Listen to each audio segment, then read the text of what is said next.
Hi friends, welcome back. ദഹന പ്രശ്നങ്ങൾ ഉണ്ടാകുമ്പോൾ നാം പലപ്പോഴും അർഹിക്കുന്ന ശ്രദ്ധ ചെലുത്താറില്ല.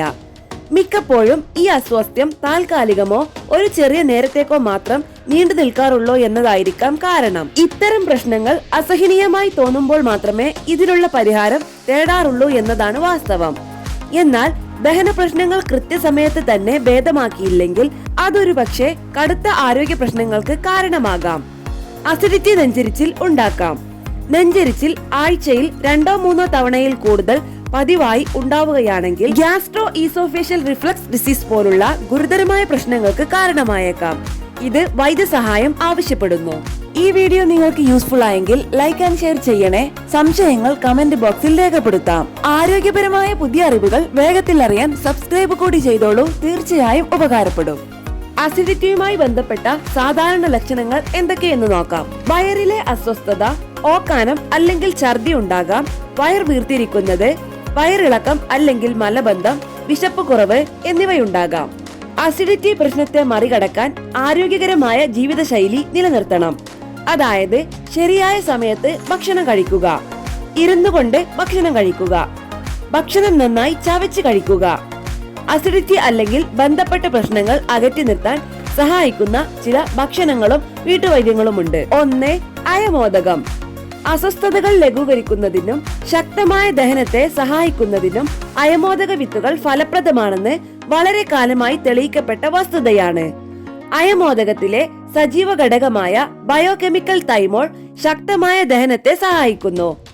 ഈ വിത്ത് ഒരു നുള്ള് ഉപ്പ് ചേർത്ത് ചവച്ചരച്ച് കഴിക്കാം. നിങ്ങൾക്ക് 1 ടീസ്പൂൺ രാത്രി മുഴുവൻ വെള്ളത്തിൽ കുതിർക്കുകയും അടുത്ത ദിവസം രാവിലെ ഈ വെള്ളം കുടിക്കുകയും ചെയ്യാം. 2. പെരുംജീരകം. ഭക്ഷണത്തിന് ശേഷം ഒരു നുള്ള് പെരുംജീരകം കഴിക്കുന്നത് ഇന്ത്യൻ പാരമ്പര്യത്തിന്റെ ഒരു സാധാരണ ഭാഗമാണ്. ഇത് വായിലെ ദുർഗന്ധം അകറ്റാൻ സഹായിക്കുന്നു. എന്നാൽ അതിലും പ്രധാനമായി ഇത് ദഹനത്തെ സഹായിക്കുന്നു. പെരുംജീരകവും കൽക്കണ്ടവും ചേർന്ന മിശ്രിതമാണ് ദഹനത്തിന് നല്ലത്. ഭക്ഷണത്തിന് ശേഷമല്ലാതെ രാത്രി മുഴുവൻ പെരുംജീരകം വെള്ളത്തിൽ കുതിർത്തി വെച്ച ശേഷം ആ വെള്ളം നിങ്ങൾക്ക് കുടിക്കാം. അല്ലെങ്കിൽ പെരുംജീരകം ചേർത്ത് ചൂടുവെള്ളം ഉണ്ടാക്കാം. ചായയിലും പെരുംജീരകം ചേർക്കാം. അല്പം പഞ്ചസാര ചേർക്കുന്നത് കൂടുതൽ സഹായിക്കുന്നു. 3. പാലും തൈരും. അസിഡിറ്റിക്കുള്ള ഉത്തമ മറുമരുന്നാണ് പാല്.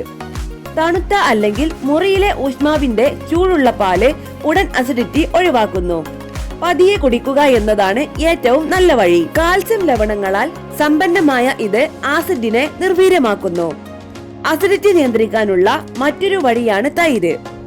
കാൽസ്യത്തിന് പുറമെ ഇത് ആരോഗ്യകരമായ കുടലിനും മികച്ച ദഹനത്തിനും പ്രദാനം ചെയ്യുന്ന പ്രകൃതിദത്ത പ്രോബയോട്ടിക് കൂടിയാണിത്. 4. തേൻ. ചെറു ചൂടുള്ള വെള്ളത്തിൽ 1 ടീസ്പൂൺ തേൻ ചേർത്ത് കഴിക്കുന്നത് അസിഡിറ്റി കുറയ്ക്കാൻ സഹായിക്കുമെന്ന് ഗവേഷണങ്ങൾ തെളിയിച്ചിട്ടുണ്ട്. ഇതിലേക്ക് അല്പം ചെറുനാരങ്ങ ചേർക്കുന്നത് ആമാശയത്തിലെ ആസിഡിനെ നിർവീര്യമാക്കുന്ന നല്ലൊരു ആൽക്കലൈസിംഗ് ഘടകമാണ്. 5. മല്ലിയില. അസിഡിറ്റിയെ നേരിടാൻ മല്ലിയിലയോ മല്ലിയോ നിങ്ങൾക്ക് ഉപയോഗിക്കാം. പച്ച മല്ലിയിലയുടെ 10 മില്ലി ജ്യൂസ് കഴിക്കുന്നതും ഫലപ്രദമാണ്.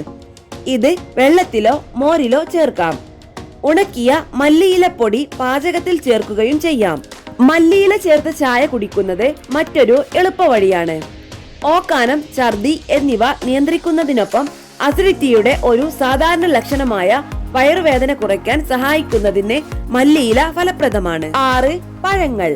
ദഹനവും ആരോഗ്യവും മെച്ചപ്പെടുത്തുന്ന ഘടകങ്ങൾ സിട്രസ് പഴങ്ങളിൽ ഉൾപ്പെടുന്നു. ദിവസവും 2 പഴങ്ങൾ കഴിക്കുന്നത് അസിഡിറ്റി നിയന്ത്രിക്കാനുള്ള നല്ലൊരു തന്ത്രമാണ്.